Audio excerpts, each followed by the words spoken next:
Adani indictment triggers political firestorm.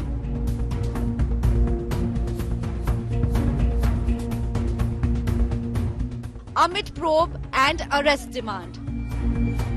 Opposition in dock over states named in bribe gate.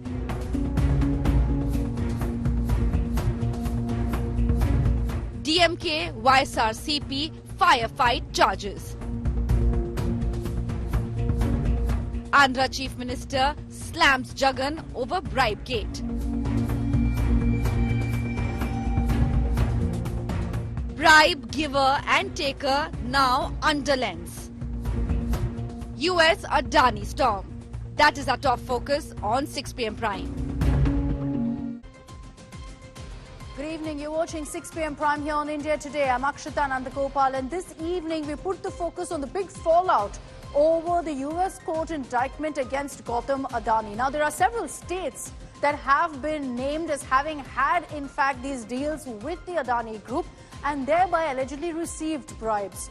Now, these states, many of them opposition ruled, are speaking out. We'll be getting you details of what their defense is in light of the storm of allegations against them.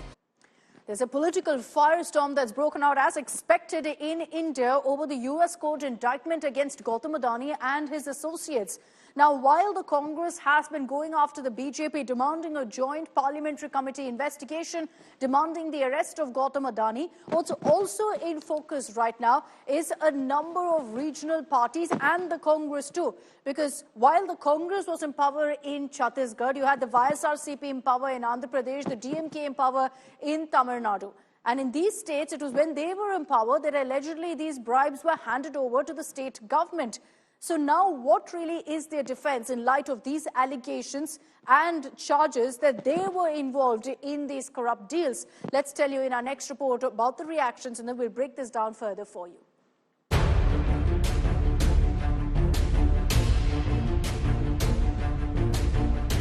The indictment of billionaire Gautam Adani by a US court has created ripples in India. Adani is facing trial in New York for not disclosing to American investors information about bribing government officials in India. At the heart of the scandal is a solar power deal between Adani Green Energy and the Solar Energy Corporation of India, or SECI, which in turn struck deals to supply power to Andhra Pradesh, Tamil Nadu, Odisha, Chhattisgarh and Jammu and Kashmir. 3 out of the 4 parties that were in power in the states have reacted to charges that government officials were offered 2,029 crore rupees in bribes by the Adani company to seal the deals. Jagan Mohan Reddy was the Chief Minister of Andhra Pradesh when the deal to buy 7 gigawatts from SECI was struck. The US indictment alleges 1,750 crores were offered for this deal. The YSRCP has claimed there was no direct involvement with the Adani Group and clarified the agreement was between the state power distribution firm and the central government's SECI. Current Andhra Pradesh Chief Minister Chandrababu Naidu, the arch-rival of Jagan Reddy, is treading cautiously. Andhra Pradesh Pratishtha brand kuda debbadine vidhanga pravartincharu. Manu ee vidhanga cheppukogalugutam అనే పరిస్థితి వస్తుంది. వాస్తవాలను వచ్చిన తర్వాత ఎప్పటికప్పుడు అవన్నీ కూడా అధ్యయనం చేసుకొని ఏం చేయాలో చేస్తూనే మళ్ళా మీకు ఇన్ఫార్మ్ చేస్తాం. The DMK, which is in power in Tamil Nadu, dismissed allegations of bribery.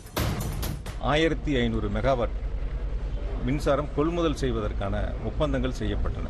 அதுவும் solar energy corporation of India limited மத்திய எரிசக்தி துறையினுடைய ஒரு அங்கம், அதனுடைய நிறுவனம். அதில் தான் ஒப்பந்தம் செய்யப்பட்டிருக்கிறது. ஆனால் தமிழ்நாட்டை பொறுத்தவரை அதானி நிறுவனத்திற்கும் தமிழ்நாடு மின்சார வாரியத்திற்கும் எந்த விதமான நேரடி தொடர்பும் இல்லை. Former Chhattisgarh Chief Minister Bhupesh Baghel blamed the previous BJP government under Raman Singh for the deal. Chhattisgarh में जितने भी अडानी को खदान मिले हैं, पावर प्लांट मिले हैं, वो सब भारतीय जनता पार्टी के शासनकाल में या तो राज्य सरकार में रमन सिंह जब मुख्यमंत्री थे तब मिला, या केंद्र सरकार में 2015 में 14 के बाद जब प्रधानमंत्री बने मोदी तब उसके बाद मिला है. The BJD, which was in power in Odisha, has remained tight-lipped. ये अदानी इशू पे हम अभी नहीं बोलेंगे. सुनिए सर, एक मिनट। नहीं बोलेंगे भाई साहब, क्लियर नहीं हुआ है वो। जब क्लियर होगा सेकंड हाफ में करेंगे। With the US indictment claiming bribery in India, the big question is, will there be a probe here? An investigation can be ordered by any of the states or the central government. But so far, all have kept silent on that. Bureau Report, India Today. So let's just simplify for you what are the allegations against these state governments, and we'll explain for you what the alleged bribery deal is here, what's the role of the Adani Group as well as the other company here called Azure Power. So here's what happened essentially. The power supply agreement structure, the first initial awards, the letter of award was issued back in 2019, in December 2019. It was given to two, Adani Greens as well as Azure Power, which is owned by a Canadian. Now, this was facilitated, essentially brought together by the SECI, which is the Solar Energy Corporation of India. It's a Government of India body.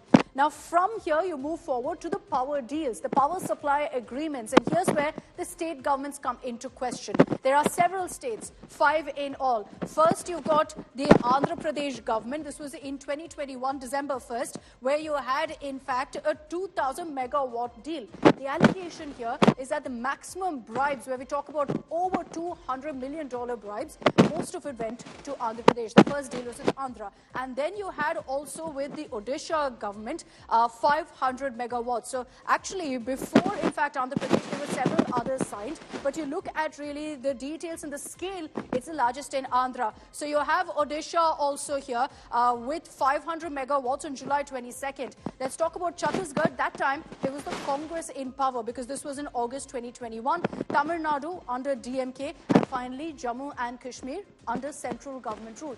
These are the 5 states essentially that have been named. So remember that in 2021, Andhra Pradesh under Jagan Mohan Reddy, Odisha under, in fact, the BJD, you had Chhattisgarh under the Congress, Tamil Nadu under the DMK, Jammu and Kashmir under central government rule. Let's talk now about Andhra Pradesh first. Apurva Jayachandran is joining us with more details on what really the YSRCP's defense is here, Apurva. What really has the YSRCP done to combat this political storm now that's hit them? The YSRCP has given a very strong statement there. In fact, they have said that there hasn't been any kind of links tied to Adani. Also goes on and also states that this kind of, blame game that is going on, this has nothing to do with the YSRCP. In fact, the YSRCP also goes on and reiterates that they have gone in and made with this kind of talk, this kind of links there with respect to the said plant. In fact, to the said plant, the 7,000 which is in question. That in fact the YSRCP also goes on and tells that they have gone ahead and done this as part of the proposal that had been taken ahead. In the statement that has been issued by the YSRCP yesterday, the party very clearly says that there hasn't been any wrongdoing that the party had taken through this sale and the proposal of solar power, solar plant that had been set in motion, the MOUs and the geo orders that had since been published. In fact, the YSRCP led government there, they said that this had happened during the last, this had happened during the last tenure, that is during their period. But all that had happened was what was continuation of the talks that had gone on, especially with for more details. But let's also talk right now about the nitty-gritties that have come to the fore in this particular case. And one of the questions that emerge really when you talk about the fallout of this entire controversy is, what does this mean for the Adani Group? It's a powerhouse, of course, of India's multinational landscape and is facing now mounting challenges as global investors are hesitating following serious legal troubles. For a group which is today one of India's largest multinational conglomerates, the doors to global fundraising may slowly be closing, at least in the short term, till legal proceedings reach closure. The US indictment of Group Chairman Gautam Adani, his nephew Sagar Adani and 6 others in cases of bribery and fraud is likely to keep international investors and lenders away from the group. The fallout has already begun. The group took a hit when it was forced to scrap a $600 million bond issue in the US as the news of the indictment broke. This brought back memories of the 20,000 crore rupee FPO the group was forced to abandon in January 2023 after the Hindenburg allegations. Information that have been provided to us. Kenya has also cancelled airport and power purchase deals that are said to be worth $2.5 billion with the Adani Group. The information that have been provided to us by partner nations. I have directed agencies within the Ministry of Transport and the Ministry of Energy and Petroleum to immediately cancel the ongoing procurement process for JKI expansion public-private partnership transaction, as well as the recently concluded Ketrago transmission in public and immediately commence the process of onboarding alternative partners, because these are important projects. One of the crown jewels of the group, Adani Ports, along with two other companies, Adani Green Energy and Adani Electricity, have seen their ratings outlook cut to negative. Ratings agency S&P says the US indictment could affect investor confidence in Adani Group entities, thereby potentially impairing their funding access and increasing their funding costs. The report adds that their cash flows could be materially affected, their funding costs could rise significantly, it could also result in non-renewal of facilities or significantly higher interest rates. S&P also says the allegations could renew questions over the group's governance practices and damage its reputation. According to the agency, Adani Group needs regular access to both equity and debt markets given its large growth plans, in addition to its regular refinancing. The impact on the stock markets was immediate on Thursday, with investors in Adani stock losing 2.28 lakh crore rupees, though several companies saw buying today. The bond markets also reflected the bearish sentiment, with prices across Adani Group companies falling sharply. The Adani companies have long-established infrastructure assets with strong fundamentals and cash flows. It says the firms currently have sufficient cash flows, adequate liquidity, and face no significant refinancing needs. As of 31st March 2024, the Adani Group had 2.41 lakh crore rupees in total debt. Of this, a little over 88,000 crore is from Indian lenders. Around 26% of the debt is from overseas lenders, while around 70,000 crore has been raised through global and domestic bonds. The Adani Group also had a cash balance of 59,791 crore rupees as on 31st March, enough for 30 months of debt payment. Meanwhile, according to Bloomberg, SEBI is looking into whether Adani Green Energy failed to properly disclose the US Justice Department's investigation into bribery allegations. The report says the fact-finding could last 2 weeks, following which SEBI will decide on a formal investigation. Bureau Report, Business Today.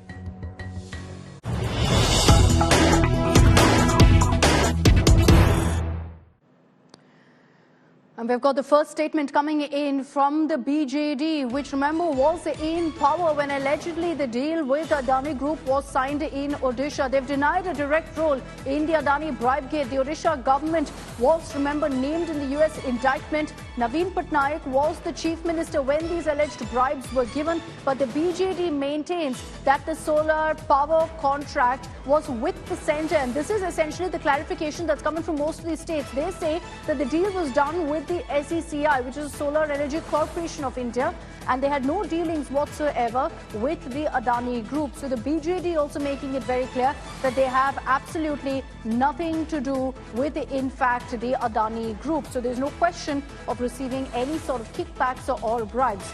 So we've told you about really the clarification that's come in from the BJD, that's come in on the Odisha government's charges. Let's talk about the other states. So we'll put out that graphic again that we showed you earlier today of, in fact, the states and their alleged role in receiving bribes. And as we, in fact, move on from Odisha, let's also talk about Tamil Nadu right now and get in Shilpa Nair on that. Shilpa, take us through really what the Tamil Nadu government's defense has been in light of these allegations. Well, Akshita, as far as the Tamil Nadu government is concerned, the electricity minister here, Senthil Balaji, clarified yesterday that ever since the DMK came to power in 2021, for the last 3 years, as far as the power department is concerned, there's not been any direct relationship or any commercial relationship with the Adani Group. That is the clarification that Senthil Balaji, the electricity minister, said. He, of course, went on to say that keeping in mind the power requirements of the state government had signed a pact with the SECI, which is the Solar Energy Corporation of India, a central government entity, for purchasing 1,500 megawatts of power at a cost of rupees 2.61 per unit for a period of 25 years. Now, this was essentially the contract that Tamil Nadu government signed. So, the Senthil Balaji, the electricity minister, says, look, our deal was with the centre. It's a central government entity. We've not had any direct connection or relationship or business relationship with the Adani government. Therefore, these allegations don't stick, is what Senthil Balaji, of course, said. And today, of course, when we spoke to several DMK leaders, they're also saying that, if at all the centre believes the fault lies with the state governments, then what's stopping them from carrying out an investigation? They might as well ask the CBI or the ED to probe these alleged irregularities, and whoever is responsible, whoever has taken bribes, let them be arrested, is what the DMK says, clearly putting the ball in the centre's court. But clearly, as far as the opposition parties here are concerned, be it the main opposition party, which is the AIDMK, there's been a conspicuous silence from the side of the AIDMK. The opposition leader here, Edapadi K. Palliswamy, is yet to even give a reaction on these allegations, on the fact that Tamil Nadu has been mentioned in that US court document. So clearly, at this point in time, there's a blame game that's going on between the centre and the state. As far as the DMK government is concerned, they say we've not had any direct business relationship with the Adani Group. As far as the power sector is concerned, the last 3 years, we only had a pact with this SECI, which is a central government entity. Therefore, none of these allegations... defense that's essentially coming in from all of the states, saying they have absolutely nothing to do with Adani Green. They have absolutely nothing to do with the Adani Group. This was with the SECI. I want to bring in Sumi Rajapan. She's joining us live from Raipur. In Chhattisgarh too, there's a similar controversy. Sumi, you've spoken to Congress leaders who were in power in 2021. What has been their defense? Similar to the lines of what Tamil Nadu or Andhra are maintaining?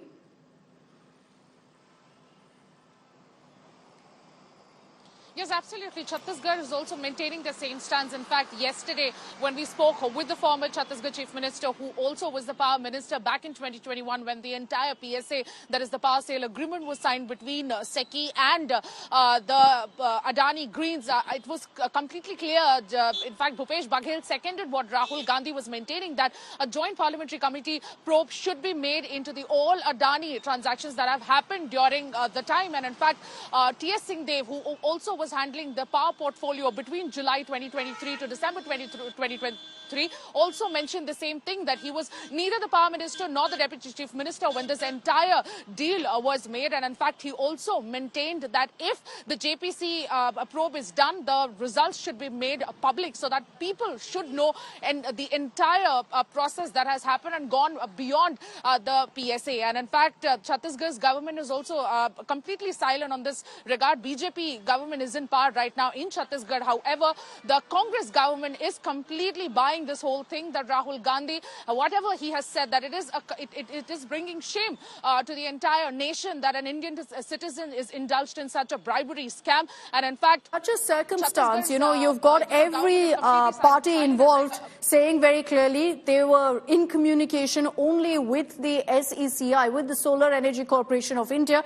and they had no dealings whatsoever with the Adani Group. The question is, if these allegations are true, who really received these alleged kickbacks? Who received these alleged bribes? You've got all the parties denying their role. Thanks, Sumi. Thanks, Shilpa, for getting us all of those details. We will, of course, continue to track this, because in many of the states, this has created huge ripples, with demands also for a detailed investigation to be held against these parties.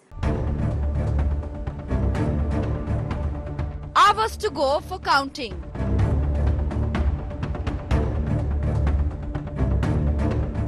Parties ready, plan B.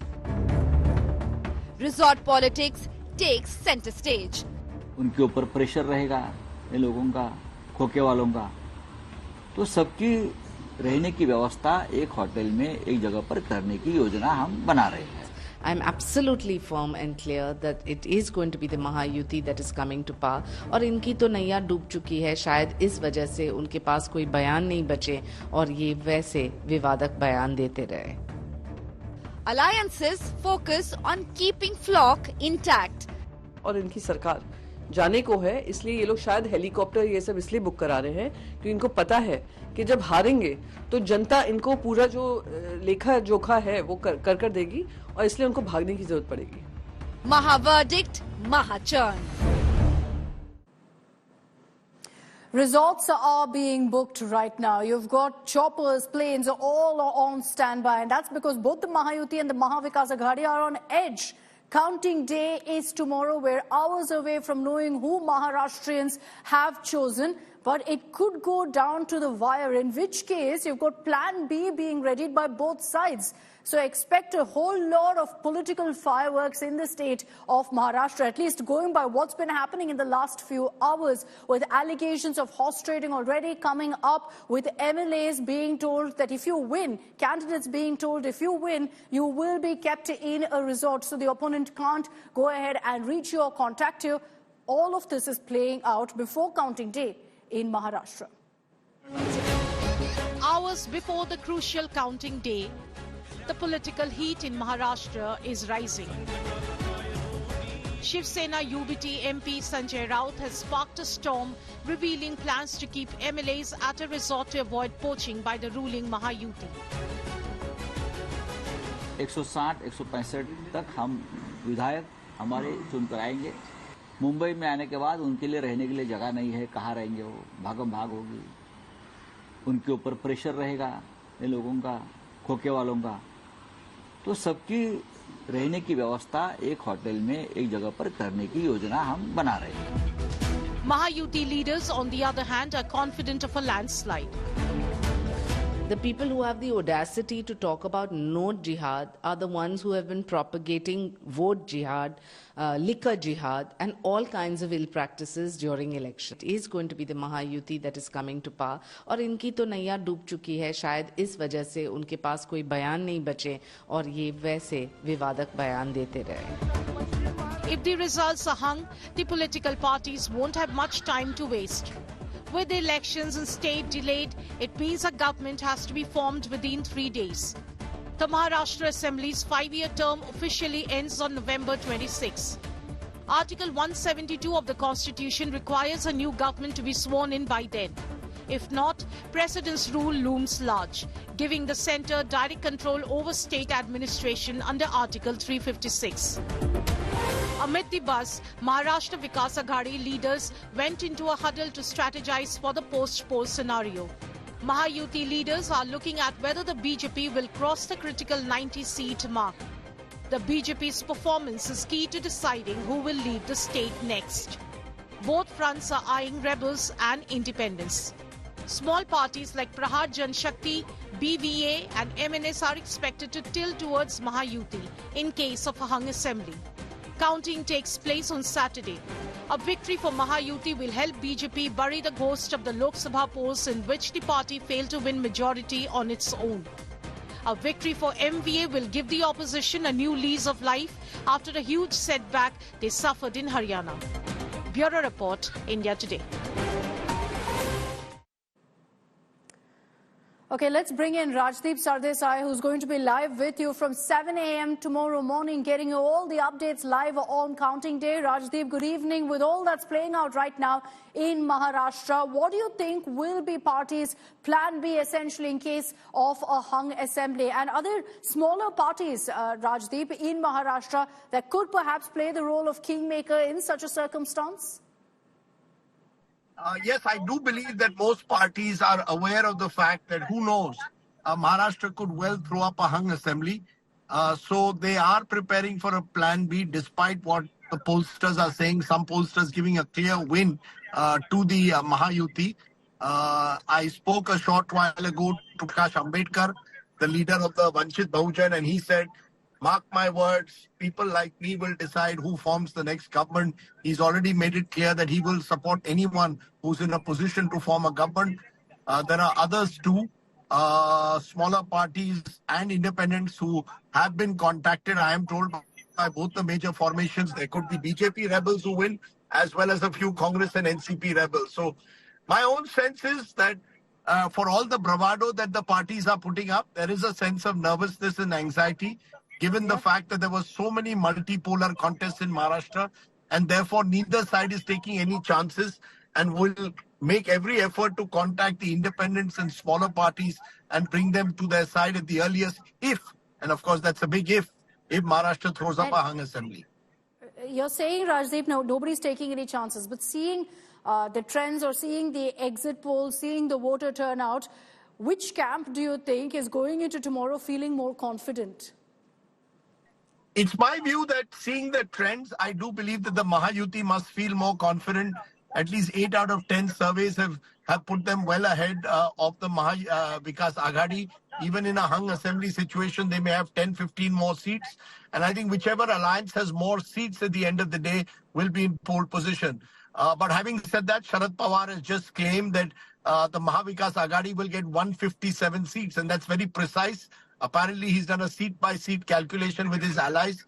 So I think the Mahavikas Aghadi is hopeful. The Mahayuti is a little bit more confident. That's the sense I get. Okay, all right. Rajdeep, we'll be looking forward, of course, to your coverage starting 7 a.m. tomorrow morning.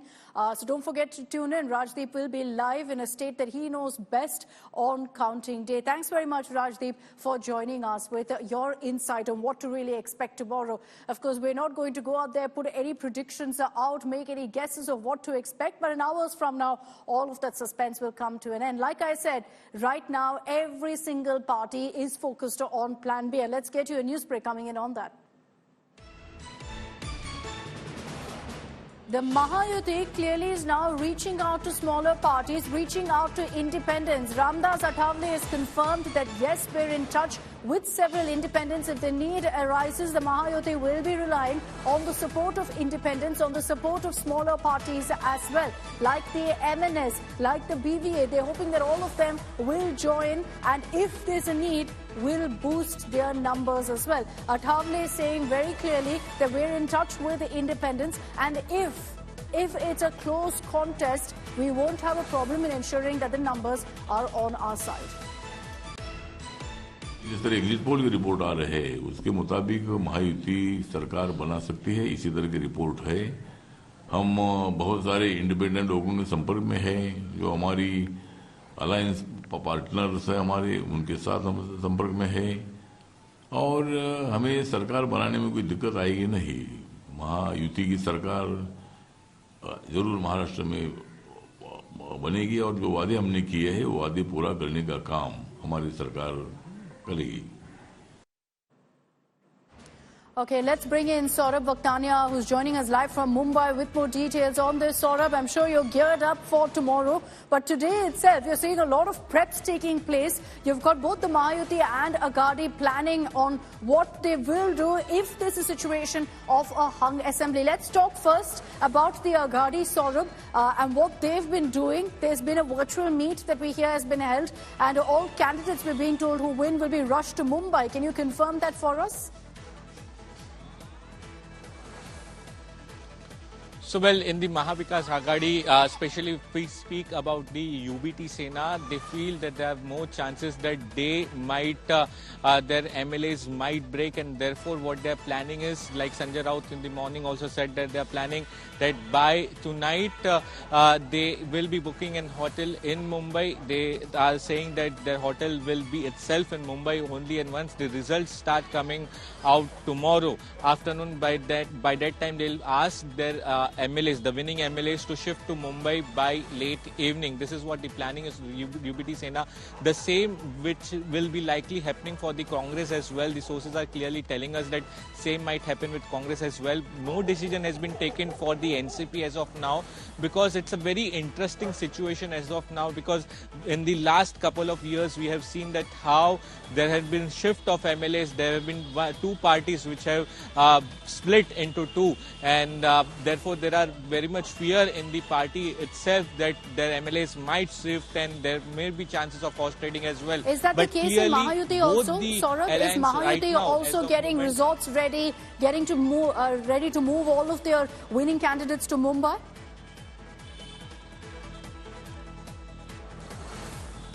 They might take the Shiv Sena is actually planning here also this side Shiv Sena is planning. There are no information about BJP and the NCP of Ajit Pawar, but yes, they might plan because by afternoon around there will be a sort of picture which will be clear that because there are several surveys which have happened and most of them are giving a very not a huge edge but a very slight edge to Mahayuti. I was talking to one of the top leaders in Mahayuti, what they feel right now, what they are confident is, Akshita, they are saying that we are confident around 150 to 160. So they are also not expecting a winning by a huge margin. Yeah, I was speaking to one of the top MP leaders. If numbers move here and there, they will be in trouble. Saurabh, we're going to connect with you tomorrow during our counting day coverage. Thanks very much for joining us with all of those updates. I'll just leave you with this picture of what exit polls really have predicted for Maharashtra and why there is all of this talk about horse trading, about Plan Bs, because of the numbers that are coming to the fore. Now, these are, in fact, several exit polls that we're looking at right now. First, as far as sea water is concerned, of the 288 seats, 61 seats sea water is declared are too close to call. So the Mahayuti at 112, the Aghadi at 104, others at 11. That's 61 seats. It could go either way, which means the whole picture could just change. Today's Chanakya predicts 175 plus for Mahayuti, cut or minus 11, similar of 100 for Aghadi, plus or minus 11, 13 others. In such a case, today's Chanakya is giving a much larger number to the Mahayuti. Besides them, you've got the People's Pulse also saying 175 to 195. So these are on the higher end for Mahayuti. Metriz is saying 150 to 170 for the Mahayuti, 110 to 130 for MVA, others at 8 and 10. So that particularly is also close. People's Pulse, as I said, 175 to 195 for the Mahayuti. So this right here, People's Pulse is giving the highest number for Mahayuti. MVA at 85 to 112. PMark is saying 137 to 157 for the Mahayuti, whereas for the Aghadi at 126 to 146. You have Lok Shahi and Bhaskar numbers as well, hovering around the 125 to 140 mark, in which case, if these numbers hold, you're going to see a very close fight where it goes down to the wire. This is what the exit polls have predicted. You can see it's a very thin, close, in fact, edge to the Mahayuti, which is why both sides right now are on tenterhooks, watching very closely what happens tomorrow. Of course, the trends will come in by about 11, 12. You should have a clear picture of which one of these pollsters are getting it right, if they have at all. We will, of course, be getting you all the latest updates starting 6 a.m. tomorrow. Our non-stop rolling coverage on counting day will kick off. In huge humiliation for Canadian Prime Minister Justin Trudeau, you had a Canadian newspaper making scathing, sweeping allegations, claiming that Prime Minister Modi was also involved in the killing of Nijjar. And this, of course, you've seen several allegations coming in from the Trudeau government, naming Indian government officials but not providing any proof. But now a Canadian daily taking it a step further, naming Prime Minister Modi, naming External Affairs Minister Jaishankar, as well as NSA Ajit Doval. And because of the outrage, the Trudeau government has been forced to backtrack, set the record straight, saying that these reports are completely inaccurate. There is no role of External Affairs Minister Dr. S. Jaishankar or Prime Minister Modi or NSA Doval. Now, India also has hit back sharply, saying these kind of reports are only adding to an already strained relationship between India and Canada. The Canadian Prime Minister isn't having a great political season. When our law enforcement and intelligence officials began pursuing credible allegations that... After opening a dangerous diplomatic front with India over the killing of a pro-Khalistan terrorist in Canada, Justin Trudeau's escalations have now exploded in his face. 2 days after one of Canada's biggest newspapers carried the latest Trudeau government leak, quoting Canadian security agencies to link Indian Prime Minister Modi to the Nijjar killing, The Canadian government on Friday stated that there is no evidence to connect Prime Minister Narendra Modi or any of his top officials to any criminal activity in Canada, including the killing of Khalistani terrorist Hardeep Singh Nijjar. But the leak to the Canadian newspaper wasn't a stray piece of planted information, but supported by claims made by Trudeau government ministers and senior officials. Well, there was definitely a threat, and that's exactly why the RCMP decided to take the extraordinary measure of making public the fact that Canadians were being intimidated, victim of extortion, or even receiving death threats because Indian agents or agents and diplomats from India were linked to these criminal actions. And also, literally, Trudeau himself. They met with Indian officials to share RCMP evidence which concluded 6 agents of the Government of India are persons of interest in criminal activities.